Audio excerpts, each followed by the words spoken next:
Welcome to Business of Being Black with Tammi Mack. I am Tammi Mack, and it's Friday. Tonight, we're talking about why U.S. lawmakers are fighting to ban TikTok, yes, your favorite app, why President Joe Biden is making history for signing a new legislation, and you know we have to talk about the controversy surrounding Brittney Griner's release from a Russian penal colony, and why black teens across the country are being forced into the junior ROTC program. Did y'all know this? Oh, we've got to talk about it. Get ready for another round of the political and trending highlights of the week. Please welcome my Friday co-host, political analyst Ed Sanders. What's up, Ed? Hey, Tammi. Comedian and filmmaker Alicia Cooper. Hi, Alicia. Hey, Tammi. Activist and radio personality Dominique DePrima is here. Hi, Dominique. Hi, Tammi Mack. And conservative journalist and commentator John Miller. Hi, John. It's good to be back here, Tammi. Thank you so much for accepting the invitation. So Tuesday, lawmakers announced a bipartisan bill that would ban the TikTok app in this country. The bill comes after years of concern across the Trump and Biden administrations about potential Chinese government influence on the company. TikTok insists that U.S. user data is safely stored outside of China, which it says should keep it out of reach of government officials. According to a news release from Marco Rubio's office, the legislation would block all transactions from any social media company in or under the influence of a country of concern like China or Russia. What are your thoughts, Dominique? Isn't our whole country under the influence of China? I mean, they own so much land here. We owe them so much money. It seems kind of ironic to me. Adding to the irony is the fact of the data breaches of our own big social media mega companies like Meta, aka Facebook, and all the trouble they've been in, the meltdown that's happening at Twitter. It just seems a little ridiculous at this point to finger point to TikTok when our whole social media is a big giant mess. Right here in this country, huh? Alicia. Yeah, it definitely feels a little heavy-handed. It makes you say, why did they select TikTok out of all the things? We get data breaches from Target, data breaches from everything. So it seems like, there's something else going on here, But maybe TikTok is just too popular. But at the end of the day, we all love it. We all still use it. And it's going to be interesting to see what actually transpires from this. Yeah, maybe there's too much information that America doesn't want people to know that comes through on TikTok a lot. Ed?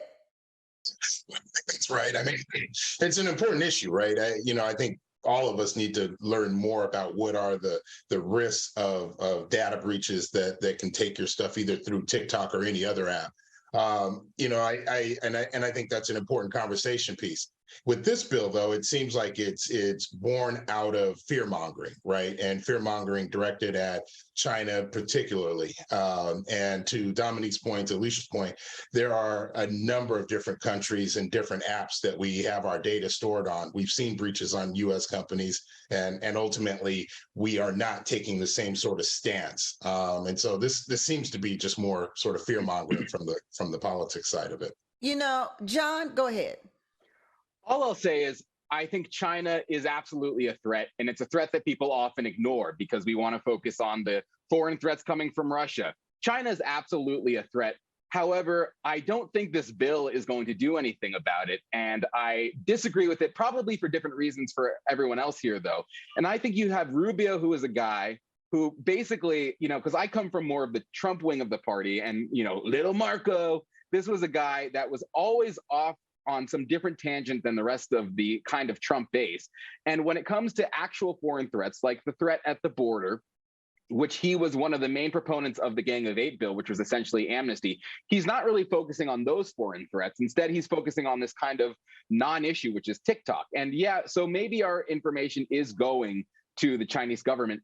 I personally don't really care. I've tried to wrap my head around the whole issue of what if the Chinese government knows that I like to watch, how to cook pasta on TikTok, and I like to watch videos of people dancing, and I'm in Los Angeles. Like, to me, that's not really that big of a concern. And what the Chinese government's going to do with that information, I think, like you all said, it's kind of making something out of nothing. But I do think we can't ignore the threat that China is and the growing power that China is and the legitimate threat that it poses to the United States of America.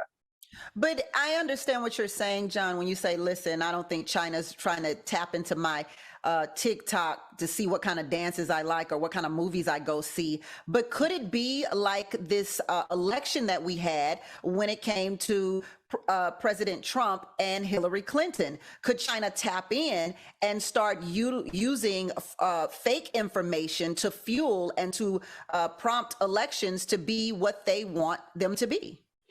In my opinion, it kind of comes down to the individual. I remember when all of that was happening in 2016, and the big issue was that Russian propaganda is coming to Facebook and people are believing it.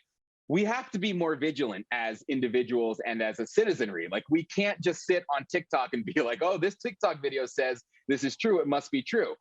We probably all know, because we kind of work in this space, in this industry, when something blatantly fake comes across our feed, we're kind of like, that's not real. That sounds a little fishy, and do our own research. But I think as Americans, especially when we are just glued to our phones and are getting all this information, it's overload. We have to be vigilant. We have to be aware that there is fake information out there, because whether it's coming from Russia, whether it's coming from China, whether it's coming from some grandma in Illinois who doesn't know what's happening, we have to be able to decipher what's real information and what's not. And I know they're trying to do all this stuff with misinformation, but really, we have to have those detectors up, because it's inevitable with all of these platforms, with all of this information, and anyone and everyone can kind of put on the news what they think is real. Right. I think the responsibility comes down to us in terms of what we read and consume. I am still stuck on going to Target and having to give everybody my information just to buy a T-shirt. I hate having to give out my phone number, my email. I can't express how much I hate going into Ralph's to get eggs, and I got to give you my phone number out loud. I got to give you my email out loud.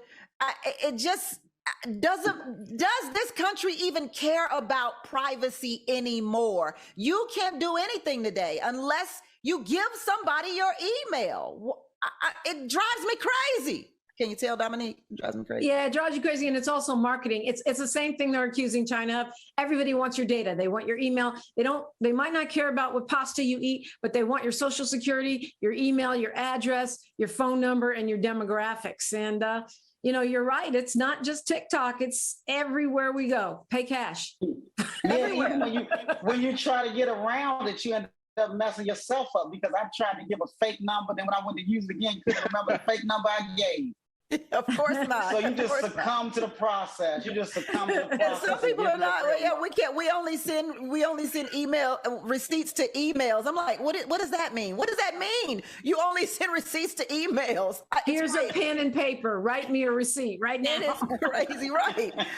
Tuesday, President Joe Biden signed an historic bill that protects same-sex and interracial marriage under federal law. The measure passed with bipartisan support. I'm telling you, more than anything, I'm just happy to see something pass with bipartisan support today. Like, this just made my heart pitter-patter. John? Well, okay, I'm a Catholic, so I believe that marriage is a sacred institution that exists to unify man and women together so that they can create a family and start a family. That's not to say that other people don't have a different definition of marriage, but you also have to wonder, what was the Biden administration trying to accomplish with this? Because first of all, gay people don't really even get married. You look at the stats, and I think it's 95% John, of homosexual because they couples. Can't. John, that's not fair. They can't 95% are not in monogamous relationships. And then you look at the performers that he had, and this is what really gets me. The performers, I think he had Sam Smith. We were just talking about TikTok. Sam Smith, whose #2 song is about being disloyal to whatever other significant partner he has. The Body okay, Shop. Now you're reaching. Now you're reaching. Trying to stereotype the gay community. Let me ask you, John. Let me just finish. Are you saying that because you're a Catholic, we all have to follow your religion and the law? That's theology. That's not what we want. We are a secular democracy. Well, But he the did tag say it's not to his defense, he did say not to say that other people don't have different definitions of marriage. Yeah, but he's talking about the law and discrediting it at the same time. And they have different definitions of family. And gay men and gay women are not monolithic. So to say 95% of them, I think that's a stretch. And like Tammi said, marriage was illegal. So but who did they poll? That's the problem. Every poll that comes out, nobody's ever asked me anything. So I don't know who's being polled. You know, this poll was in San Francisco. I wouldn't go off of a poll. This poll was in San Francisco. Based off stereotypes. But all of the legal protections, all of the tax benefits, all of the things that government gives you for getting married are under the understanding that you're going to start a family, that you're going to work together and start building your community. Lots of gay people have families. What's your point? The point is that the institution started as a religious institution and people start to get government benefits off of it. And then you add that to the fact that they are not monogamous. And I think, okay, the poll might not be representative of everybody, but you go to the ceremony. We can't, come on now, we can't even talk about monogamy. Okay. Let's take that, let's pull that out of the context of the conversation. Herschel Walker, we're not having that conversation. Let's just pull that word monogamy out. Who did Biden have at the ceremony? Again, it was Sam Smith, Body Shop. Everyone on TikTok has heard that song. He had a drag queen at the ceremony who has gone onto Twitter talking about how he wants children to fillet him. I mean, if this is the best that the homosexual community has to give us, then you have to wonder if there's an ulterior motive there.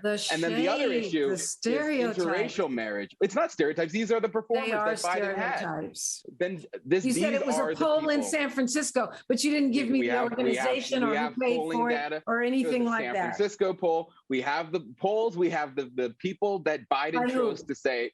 What about interracial relationships? What about interracial relationships? I don't know people who have wanted to marry another member of another race and had an issue with it. I feel like that's a relic from another time that they just decided to stick in this bill so that they can say, look, well, if you're against gay marriage, you're also against interracial marriage. They kind of want to overturning Roe versus Wade is a relic from another time, and we're dealing with that. So that's not at all unreasonable. To put it all in one bill, because basically what they're saying is if you oppose, for whatever religious reasons you have, if you oppose any of this, you're basically opposing interracial marriage, you're a sexist. It's a trap to paint anyone who opposes it as some kind of bigot, racist, sexist, homophobe, etc. I don't think it's needed. I think that I guess it's one of those feel-good things. But at the end of the day, I don't think it's really necessary. And I don't think anyone's going to oppose this. A commercial break, because we need a break. Back to Business of Being Black with Tammi Mack. I am Tammi Mack, and the Business of Being Black today is the trending highlights of the week. Alicia, you want to get in on this new bipartisan bill that was signed that allows the LGBTQIA community to get married and interracial relationship marriages as well? Yeah, I mean, it's sad that we even need bills passed for stuff like that. This is human rights. And what two consenting adults do shouldn't even need legislation. So it just feels like we're stuck in some type of stone age that we should be further away from by now. We should be more progressive than this. And it's sad that we're still dealing with these topics and these issues. I'm floored. But it was bipartisan, so that is positive. Well, obviously it was bipartisan because of the interracial part, I'm assuming. But Ed, and that's why they put it in there. That's why they put that in there, because the two things are not the same. I mean, I think the opposition. Because Mitch McConnell's wife is Asian, so he had to. Yeah. I mean, I think the opposition to it is it's still confusing, right? And it's usually rooted in some sort of my religion says this, and therefore no one else in the country should be able to do that. And this is a country that's been sort of born. So many things have been justified through religion that have been evil, right? I mean, we can start with slavery, and we could just run down the list. And so, when the opposition stands up and sort of thumps a Bible at people and says you shouldn't live your life this way, you got to question it a little more. And I'm as religious as the next person, but I think when you can see how people's livelihoods, foundation for families are being jeopardized, this bill makes sense. And all of the sort of opposition needs to be pushed aside. And the United States doesn't even have an official religion. So I hate when religion is brought up at all. There's a lot of people who are atheists, and their rights should be just as valuable. I mean, the other thing, Tammi, is that a lot of those GOP members have LGBTQ plus kids, cousins, aunties, uncles. And so I think that's part of it. I think that's why they're able to pass this and not police reform and not our voting rights, because those things, as you know, the Republican Party is the party that doesn't want Black people to vote. But the Republican Party has just as many LGBTQ plus folks in their families as we do in ours. And I think that's one reason too.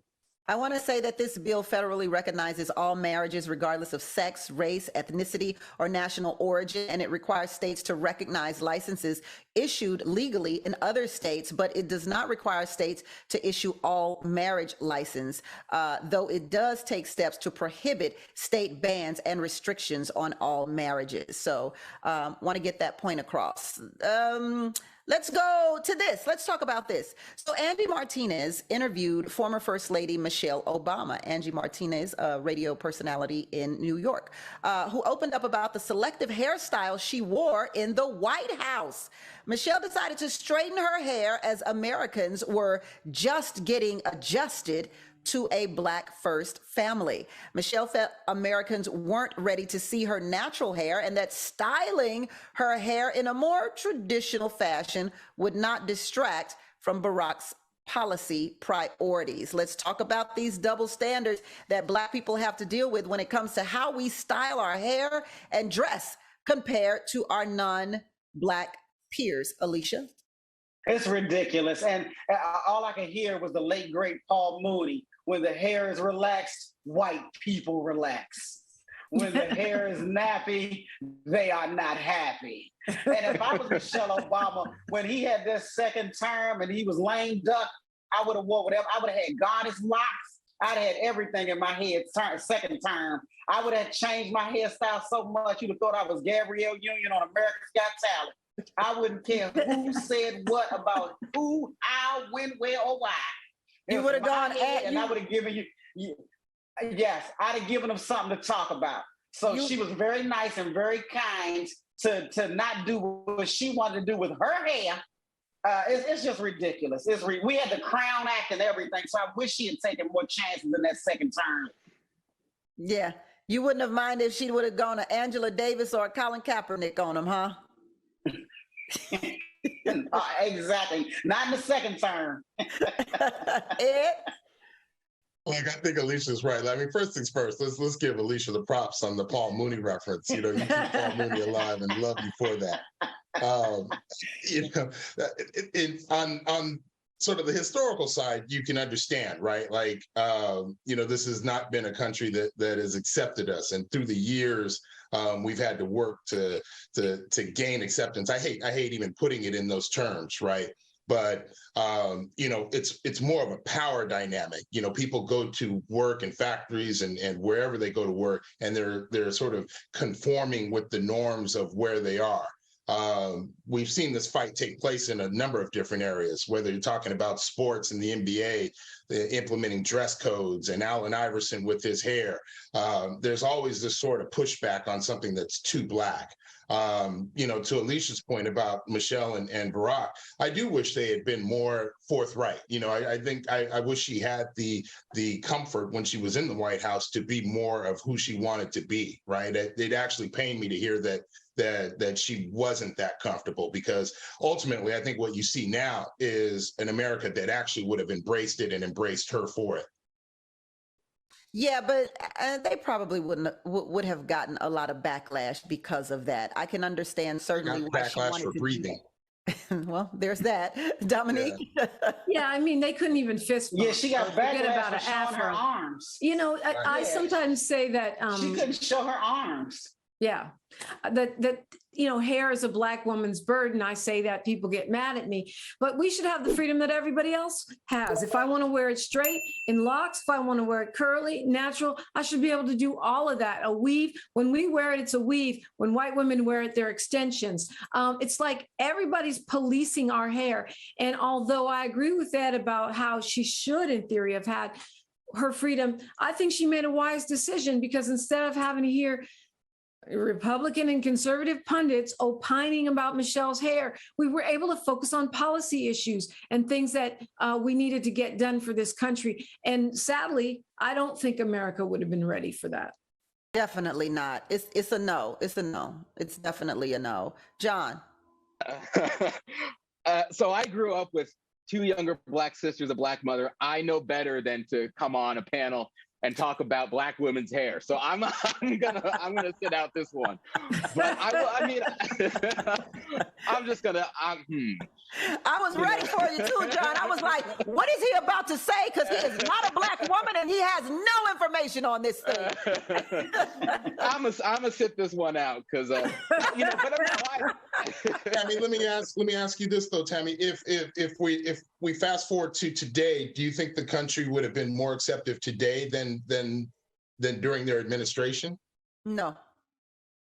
I don't think that the country is in a place today to accept Black women in a natural state. And I say that because there are too many people who are still alive that created these laws against our hair and then created this condition that we have in America about Black people's hair, not just Black women's hair, but also Black men's hair as well. There are Black men who have locks. There are Black men who have afros. There are Black men who wear cornrows to the back. So it's not just about women, it's also about men. And so I don't think that America is ready to see that yet. No, I do not. I don't. So, I mean, I think part of it has been, one, our ability as a people to demonstrate excellence, right? Bald heads for men, particularly like as an example. Men, I wouldn't have worn my hair bald 20 years ago, 30 years ago.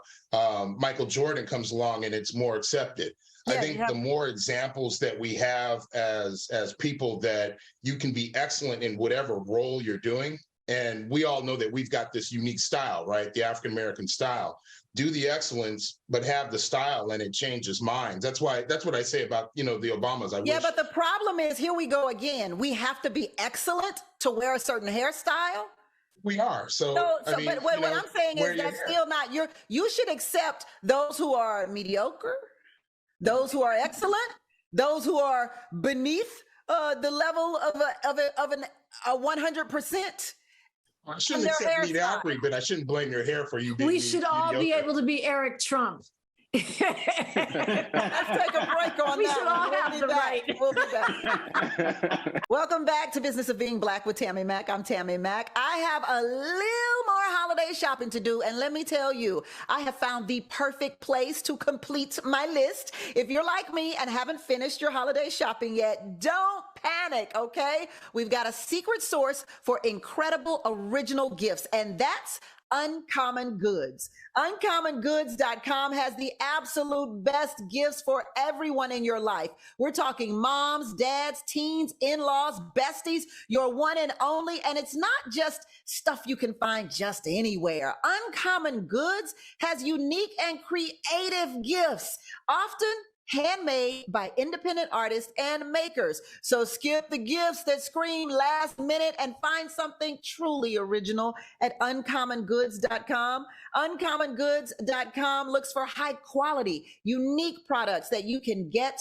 anywhere, or rather you can't get anywhere. Nope, I've tried. I couldn't do it. Uncommon Goods has something for everyone, from art and jewelry to cozy comforts to home goods. Trust, it's the one-stop shop. One gift that's a must-have for my family is the My Family Cookbook. I love this one, y'all. No more calling Aunt Rose every Christmas asking for her slam and shrimp and okra gumbo, or Aunt Bernadine for her Southern peach cobbler recipe. Now is the time to round up all those Ooh, yummy, delicious recipes for the family to cherish. Let this be the new staple in the family kitchen. And note that with each purchase, Uncommon Goods gives back $1 to a nonprofit partner of your choice. They've donated more than $2.5 million to date. To get 15% off your next gift, go to uncommongoods.com/Tammi Mac. That's uncommongoods.com/Tammi Mac for 15% off. Don't miss out on this limited time offer. Uncommon Goods, we're all out of the ordinary, and we are back in to the ordinary on Business of Being Black with Tammi Mac on Fox Soul. Welcome back to Business of Being Black with Tammi Mac. I am Tammi Mac on Fox Soul. You guys know I have been waiting and longing for this story and to be able to talk about this story for quite some time, 10 months to be exact. Brittney Griner was finally released from a Russian penal colony. Griner's release is raising new concerns about what is described as a hostage diplomacy, the taking of hostages for diplomatic purposes. Now, Griner's release was part of a prison swap with Russian arms dealer Victor Bout, and there have been questions, actually, about why former U.S. Marine Paul Whelan, who has been in a Russian prison for 4 years, was not a part of that deal. So what are your thoughts on this, and could this prison swap make Americans more of a target in other countries? This is a hard one. It's a hard one. Don? Yeah, I think, well, first of all, I still think that Brittney Griner was an idiot for going abroad with any amount. I know it was only a tiny amount of weed in her pen, but everybody knows you don't go abroad and take drugs with you for that reason, because you're going to get hit with such an unfair punishment that it's not worth it.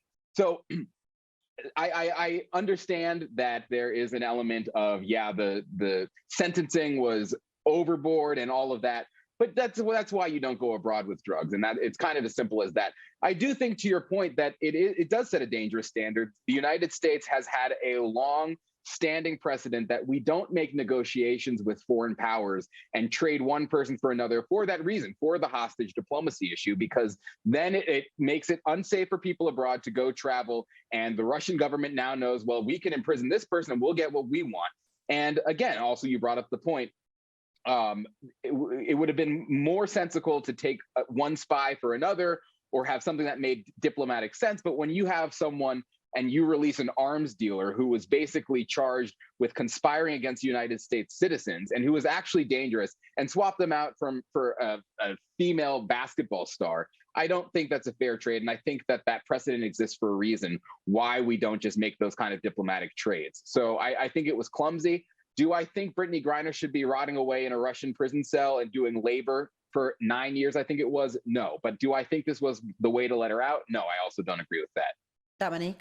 Long-standing nothing. We just did a swap for a Marine like a few months ago. What are you talking about? We're always swapping. It's just that this one was very high profile because it's Brittney Griner, which does make her valuable, even if you don't value her as a Black woman, as a member of our LGBT community, as someone who's represented the United States in the Olympics, one of our heroes, one of our warriors.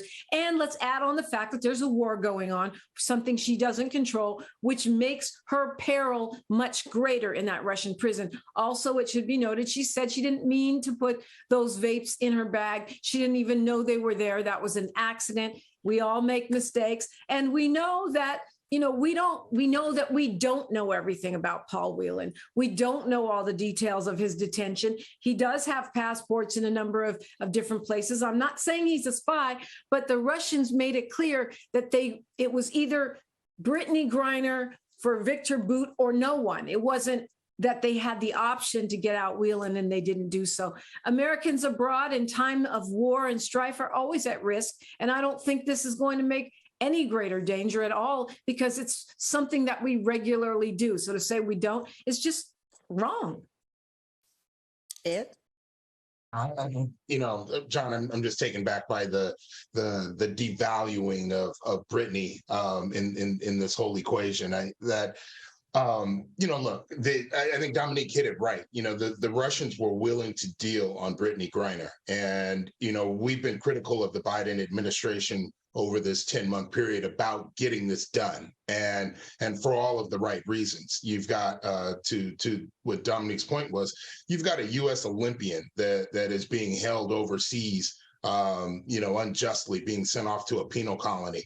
And, the more that this country is faced to wake up every day and recognize that another foreign power has captured an American hero and is basically doing to her just to spite the country, Biden had to take action, and I'm happy and proud that he did. I also look to the Whelan family and their response to this, and it's been unequivocal. They will tell you the president should have taken the deal. We're happy that he took the deal. The deal was Brittney for the arms dealer, and that was a sane deal. If there was a way to have brought Paul home in this, then they would have, and you could see that from the family's reaction to this. The family did say that. Yes. Thank you for mentioning that. Alicia? Yeah, and the arms dealer only had 5 years left on his sentence anyway. It wasn't like he was going to be in there forever. And it's just ridiculous that this was punishment for her, because there was a white girl who had 17 grams of weed and only got 5 months in Russia. So the sentence disparity was way ridiculous. And to Dominique's point, we don't know everything there is to know about Whelan. They said he was dishonorably discharged. There's a lot of reasons going back and forth to why they wouldn't let him out and said Brittney Griner or nobody. And if that's what we got, then that's what we needed to do. Biden wasn't going to be like, well, then Brittney just don't stay. Of course he's going to get that woman out, and he should have. And I don't understand why. Yeah. I also think it's a flex on the part of the African-American nation, right? This is Russia's influence on Biden versus Black America's influence on Biden. And we got him in that office, and he rightly paid attention to our lobbying him to get her out. Yeah, and my only question is that at what cost? Like I had said, it's fine. I don't think her sentencing was fair. I don't think that she should be locked away in a Russian prison for that long. But if we're letting out people who actually pose a danger to the United States, is that worth it? Is that a fair trade? I don't think. Would you have let him out in 5 years when his sentence is up? Yeah. Well, you're talking about Whelan? Yeah. No, I'm talking about the arms dealer. Victor Boot. The arms dealer, yeah. I think because that sends a message that we're willing to compromise our safety, we're willing to compromise our national security and the well-being of individuals here in America for the sake of letting out. I'm sorry, but she's an athlete. She's a basketball star. I have this question. That's what she is. I have a question. But you called her an idiot too, by the way. No, I did. Oh, wait. When did I call her an idiot? Oh, I called her an idiot for breaking the law, which is, she's not an idiot. I'll rephrase that, but she did something dumb. Even if it was a mistake, everyone knows you don't go traveling abroad through customs, through all of that with drugs in your bag. You just don't do it. So, John, were it you, would you have told the government, President Joe Biden, no, I'm going to stay here. Don't swap me. If I were Griner? Yeah. If I were Griner, no, of course I'd want to get out. If I were Griner, I'd say, well, do whatever you have to. But if I were Biden, I would say, is this worth it? Would we rather just have her serve out her sentence so that we do not pose an immediate threat to the people that I am in office as the leader of a democracy? I am sworn to oath to protect. Is that says the man? Says the man whose hero just had dinner with a white supremacist and Ye, who's also a white supremacist. Okay, but says the man. Give me a break. I don't see how those two things are related. Let me move on. But John, let us move on. We're gonna trolley on away from this one. Good Morning America co-hosts Amy Robach and TJ Holmes are still together despite the fallout from their alleged workplace affair, but they're laying low as ABC makes their final decision on Holmes and Robach's future with the show. Here's the thing. The ratings went up. The ratings went up. Put them back on. What are we doing? What's the investigation? Well, they were Is freedom really free? I am free in America to have an affair. That's not illegal. Yeah, I'm so sick and tired of these corporations getting involved with who's sleeping with who. Listen, John, speaking of monogamy, John. Yeah, I mean, yes, I don't. Yeah. Look, I think it's wrong. I don't condone the affair, but I am enough of a free market person to say, if the ratings are going up, people want to watch. Clearly, Oh, the no, people it's don't free care. market. Go ahead, Well, it is. Alicia. Yeah. Go ahead, Alicia.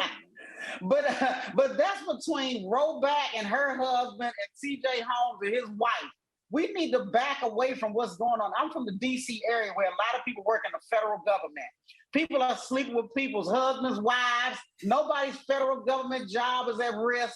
Nobody cares. That depends on what's going on in your household. And I think that's the way it should work in entertainment. If TJ and this woman are having sex, why is that media worthy? I don't understand. And then why is there a punishment? The only punishment that should happen at home. So we're in a weird time with that. We're very weird. And they showing the two of them out walking and holding hands right now. They like, damn, what y'all going through. Let me grab a commercial break. Let me grab a commercial break. Commercial break. So welcome back to Business of Being Black with Tammi Mack. I am Tammi Mack. And this, the Business of Being Black today is the trending highlights, political highlights of the week. So let's go. Sorry, this was a sad one. 40-year-old Stephen Twitch Boss, the DJ for the Ellen DeGeneres show and dancer who rose to fame on So You Think You Can Dance, passed away on Tuesday. Now, law enforcement sources state that Stephen's wife ran to an LAPD station on Tuesday saying that her husband had left home without his car, something she said was abnormal. Police reportedly got a call later that day regarding a shooting at a hotel. They found Stephen's body and said it appeared he had died from a self-inflicted gunshot wound. Our thoughts and prayers certainly with his friends, his family, and his fans. So what are your thoughts on this news? And let's talk about the increase in Black male suicides in the last 10 years. Yes, let's go to you, Ed. Look, anytime you have a story like this, there's always going to be sort of developing details that come out. And what it sounds like is there's a question as to whether this is a suicide, right? TMZ has just reported that there was a note found. Okay. I'm just going off of what I heard with I think the wife's call. I mean, that's what gets raised. But look, ultimately, suicide is one of the more sad, disheartening ways in which people's lives end. And it is usually born out of some measure of hopelessness and lack of coping. And so when you start to see that happening, if it is with, more with African-American males, as you say, over the last 10 years, I think suicides have been up in general, certainly coming out of the pandemic. I know that was the case. There's a higher focus now on mental illness and how we are feeling as a people, right? And we're talking about it more. There's more of a freedom to do so. We've done so. We've talked about this on the show in the past. And so I think that's an important piece that we've always got to continue to raise up, that there are, resources in place, but that it is okay to acknowledge that you need help in that area. Yeah. Alicia? Yeah, and it's around the holidays, everything goes up. Crime goes up. Suicide goes up, everything goes up because of the stress of the holidays. And this was just such an awful story. He has 3 children, and everybody saw what they wanted to see on the outside, which is that he appeared to be so happy. And that made people start speculating. No, he was just dancing yesterday, not really understanding how mental illness and depression works. And just to see all the speculation on social media, that just compounded the situation. There were people on there going, well, he worked with Ellen DeGeneres and the gays, so no telling what he saw. I'm sure he was sacrificed. Like, people were saying the craziest stuff on social media, so I'm glad that he left a suicide note so these speculators can shut the heck up. It was 5 minutes after the story broke, and people just want to run with stuff. Just say, rest in peace, well wishes to the family. You don't have to start all these QAnon conspiracy theories 5 minutes after somebody passes away. And it's just sad. He seemed to be such a great guy. I didn't know him personally. The hotel where he shot himself in is right down the street from where I live. And it's so sad. He was a young man, talented man, appeared to have the world at his feet. And you just never know what people are going through. Yeah. Yeah. John? Well, to Alicia's point, so that we're not speculating, because we don't know all the facts and we don't know what his life was like, I'll just speak to the suicide factor, because like you had said in your intro, suicide rates are, I think Black men are the only demographic that they're really going up in. And among men in general, they're 4 to 5 times more than women. And it really speaks to the problem of suicide and depression and just mental health among men. I mean, we're always told, we always hear about how hard life is for women and how difficult the female struggle is. We never hear about it from men. And I think the suicide rates show that there is stuff that men are struggling with. Men deal with it in a different way, which is probably leading to things like suicide, because as men, we're told, don't express your opinion, kind of keep your emotion withdrawn. And that's especially true among Black men. There is a culture of kind of machismo and, just suck it up and get things done. And we don't show emotion. And then you look at the suicide rates and you realize there's a lot going on that maybe we don't feel comfortable to express, or maybe we don't know how to cope with or deal with. So I think it's an issue that we have to pay a lot of attention to, because I'm not downplaying the struggles that women go through, but we kind of are in an era where we kind of think men don't have issues, men have everything at their fingertips, and life is just peachy for men. And that's clearly not the case with these suicide rates. We're clearly dealing with stuff. Yeah. Thank you for saying that, John. Absolutely. Dominique? Yeah, I've been doing some shows on suicide, and you're right, it is up among Black men. It's also up among Black children, both boys and girls, as young as 8 years old. And the thing about this is one area where traditionally Black people have not been leaders. I always hear about how we're leaders in different diseases and issues. Suicide rates generally have been lower among Black people. This is the first time we're starting to see this rise. And I do think it's true that everyone's going through something with the pandemic. And I do think it's true that we present something different on social media or at our job than whatever's going on inside. But I think it's time for us to, as a community, really start, to Ed's point, talking about this with each other, figuring out what those resources are, checking on each other, not trying to tell people, suck it up, man up, woman up, but to be able to just lend that ear and listen non-judgmentally, to really pay attention to what our kids are saying, rather than just telling them, suck it up, quit being a slacker. Because when you have now a rise in children as young as 8 who are taking their own lives in the African-American community, I think it's time for us to take a good look at how we're relating to each other and whether or not we are playing a role in not allowing ourselves to receive the care that we need. And that is available in many cases. Yeah, definitely. It is a hard pill to swallow, right? It's definitely a hard pill to swallow. So before we go, I want to talk about a story that everyone should know about. This is called In Case You Missed It.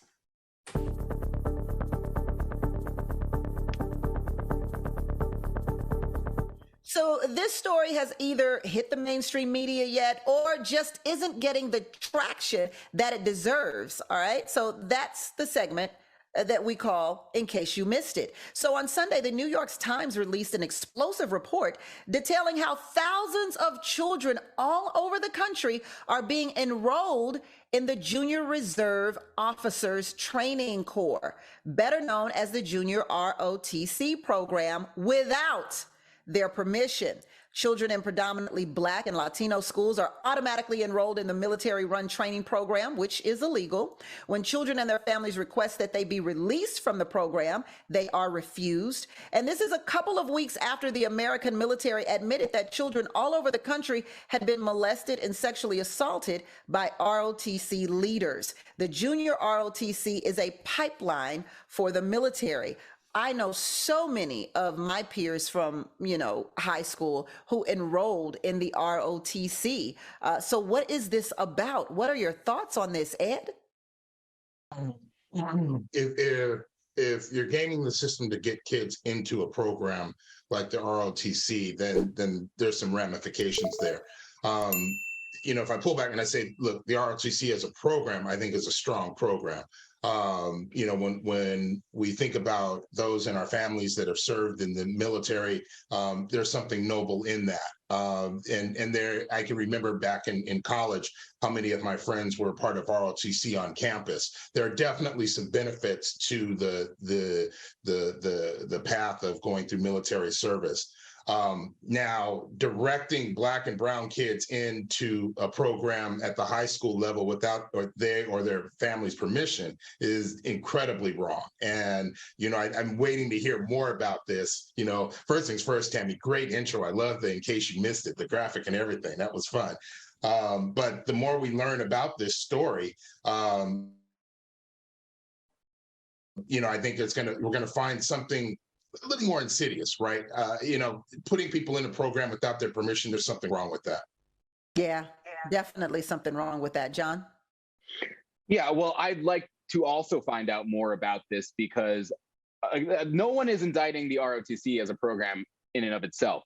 But when you are involuntarily basically conscripting young men and women to enlist in the military, and then especially when you take into account that these are young men and women of color, that makes it sound like, well, these are expendable pawns that we're just going to send to war because they don't really matter as much. So it is really insidious. And, I have no problem with the military in theory, but at this point in time, we don't have a draft. So you have to know what you're getting into. And it is illegal to send people or at least sign up people to start training for war when they have no desire to do that. I know I'd be unhappy.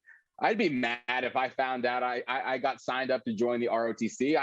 I'm not fit for war. I wouldn't be a good soldier. Not to say that all of it is combat roles, but you have to kind of know that you're getting into that. So I think that it is really for anyone, for any young person at the age of 18 to just automatically be enrolled into this program is deeply troubling. Well, the 18-year-old John might have been. Yeah, right. The 18-year-old I don't know. I don't might know have been that. fit Maybe. for it. Yes, yeah. Dominique. Maybe. Well, while Ed's friends were signing up for ROTC, me and my friends were protesting to get that mess off campus. And so, no, not all of us are in support of that. We were protesting not to have military recruitment on our campuses, and we did so successfully. And one of the reasons for that is because the U.S. military is a volunteer army. That means it's more likely that poor people will go because they need jobs. It means that because we no longer have a draft, the wealthy and powerful don't have to make excuses like Donald Trump did and say they have bone spurs to get out of service. They can just recruit, and in this case, without their knowledge, recruit young people of color and young low-income people, and that is wrong. It's absolutely categorically wrong. Now, you're right. I think all the veterans for their service who signed up and honorably served. That said, militarizing campuses or using them as your personal recruitment stations is unconscionable. It's absolutely wrong. And I guarantee you don't see that happening on the campuses of wealthy private schools. Alicia. Absolutely not. And I bet you, because they said the kids were Black and brown, I bet you they were from certain zip codes as well. Because if they feel like you from a zip code where your family can't afford attorneys, you're automatically vulnerable. They should not have to Shanghai children into junior ROTC. There's a lot of kids who will voluntarily go and would like to be there voluntarily. So I don't understand why they have to be so deceptive in their practices. And then they said that some of these kids are being sexually assaulted in these junior ROTC programs. So now I feel like it's sex trafficking. The FBI needs to get involved in this. This is absolutely ridiculous and it's unconscionable. And I can't imagine being a parent and having my kids say they were signed up for some junior ROTC. And then as a parent, you say something and they tell you as a parent, there's nothing you can do about it. Where? This is America. So it all sounds ridiculous to me. And I hope something is done about it. Certainly. I'm happy to bring that story to you. It has been getting very little play. I'd have to think because it's only happening to brown and Black children, but just my thought. Okay, so listen, this is our last Friday together until 2023. Yes. So I would like for the four of you to talk about the projects that you are working on so we can have something to look forward to in the new year coming from you four panelists. Ed, what do you got? I live in Los Angeles in the Western United States. We are starting to work on a project called Groundswell for Water. Ultimately, there's a conversation about the drought and how it's impacting water supplies in the Western United States. It's we'll have to come back and have it on one of those in case you missed it segments. But ultimately, there is starting to be a dwindling source of water in the Western United States, and there's some conversation around who gets access to the water as it dwindles. And so, to the point about Black and Brown communities, we've got to keep an eye out for that. Thank you for that. John, what you got? So Trump kicked off the 2024 campaign season a little bit early. So I work as a political consultant. So there's a lot of campaign stuff that's happening, and I'm working behind the scenes on stuff with that. But in the meantime, I'm also providing commentary, which you can follow me on social media, with the exception of Twitter, which I think last time we talked about, I don't have, but official John Miller, John with no H, is where you can kind of keep up with me and the things that I'm working on. All right. Dominique, what do you got? Yeah, if you're going to follow me, it's Diprima Radio, DIPRIMA Radio. I'm now streaming my radio show on KBLA Talk 1580 on YouTube every single morning, so you can wake up and be tired with me. I'm also working in support of our newly elected Los Angeles mayor, Karen Bass, the first Black woman to be elected mayor of Los Angeles. I was honored to be the voice of her inauguration, and I'm looking forward to doing everything I can to support her quest. Let me get Alicia in. Alicia, what you got? Well, tonight and tomorrow night, the 16th and 17th of December, I'm in Houston, Texas, performing at a place called Amaz. You can go to my Instagram to find out more about that, Alicia Cooper and the number 2. I'm also doing this Capital Jazz Cruise, January 15th through the 22nd. Go to capitaljazz.com. You will not believe the lineup. And I'm still directing. And that is The Business of Being Black with Tammi Mack on Fox Soul.